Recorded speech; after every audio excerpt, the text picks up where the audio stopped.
Welcome everyone. I'm Kamesh, CSC first year student in Jansen's Institute of Technology.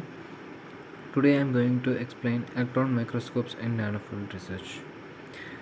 In this topic I'm going to explain and tell about introduction of electron microscopes and microscopes, transmission electron microscopes, scanning electron microscopes, and then conclusion. First, we will get into the introduction. In this topic, we are going to see about what are the types of microscopes used in engineering field, then how it is used in real-time applications. Transmission electron microscopes (TEM) and scanning electron microscope (SEM) purpose, properties and its uses. How TEM and SEM are taking a major role in nanofield research. First, we get into microscopes. A microscope is an instrumental that can be used to observe small objects, even cells. The image of an objective is magnified through the at least one lens in the microscope. This lens bends light towards the eye and makes an object appear larger than it actually is. There are many types of microscopes and they may be grouped in different ways. One way is to describe the method an instrument uses to interact with a sample and produce images either by sending a beam of light or electron through a sample in its optical path, by detecting photon emissions from a sample, or by scanning across a short distance from the surface of a sample using a probe. The most common microscope and the first to be invented in the optical microscope, which uses lens to refract a visible light and passed through a thinly sectioned sample to produce an observable image. There are 8 types of microscopes. First one, compound microscope, bright field microscopy, dark field microscopy, phase contrast microscopy, fluorescent microscopy, electron microscopy, and transmission electron microscopy, and scanning electron microscopy. And we came into the electron microscopes. In the early 20th century, a significant alternative to the light microscope was developed, an instrument that uses a beam of electron rather than light to generate an image. The German physicist Ernst Ruska worked with working with electrical energy engineer Max Knoll developed the first prototype electron microscope in 1931, a transmission electron microscope. The transmission electron microscope works on similar principles to an optical microscope but uses electrons in the place of light and electromagnets in the place of glass lenses. Use of electrons instead of light allows for much higher resolution. Today, there are two major types of electron microscopes used in clinical and biomedical research settings: the transmission electron microscope and the scanning electron microscope.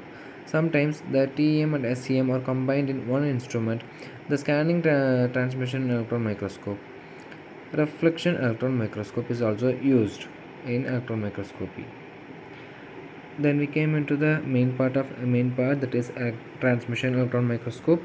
Transmission electron microscopy is a microscopy technique in which a beam of electron is transmitted through a specimen to form an image. The specimen is most often an ultra thin section less than 100 nanometer thick or a suspension on a grid. An image is formed from the interaction of the electron with the sample as the beam is transmitted through the specimen.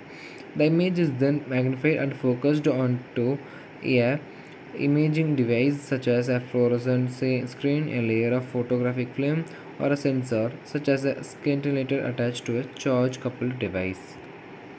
Transmission electron microscopes are capable of imaging at a significantly higher resolution than light microscopes owing to the smaller de Broglie wavelength of electron. This enables the instrument to capture fine detail even as small as a single column of atoms, just thousands of times smaller than a resolvable object seen in a light microscope.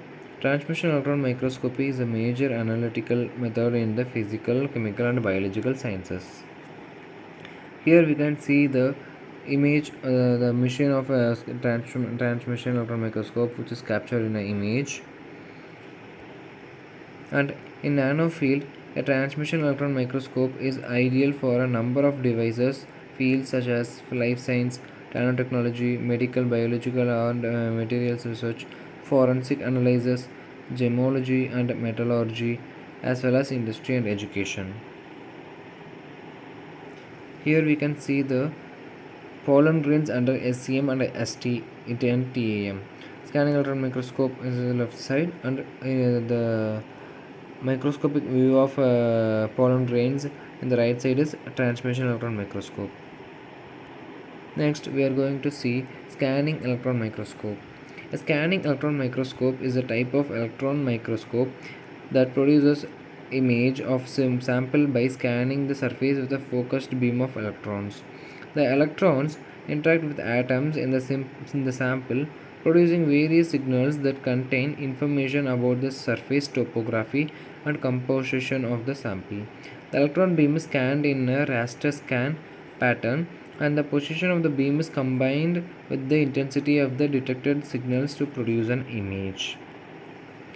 In the most common SEM mode, secondary electrons emitted by atoms excited by the electron beam are detected using a secondary electron detector. Everhart Thornley detector. The number of secondary electrons that can be detected and thus the signal intensity depends, among other things, on specimen topography. Some SEMs can achieve resolution better than a nanometer. Specimens are observed in high vacuum in a conventional SEM, or in low vacuum or wet condition in a variable pressure or environmental SEM, and at a wide range of cryogenic or elevated temperatures with specified instruments. And here we can see the image of a scanning electron microscope, how it is look. Thank you guys. Thank you.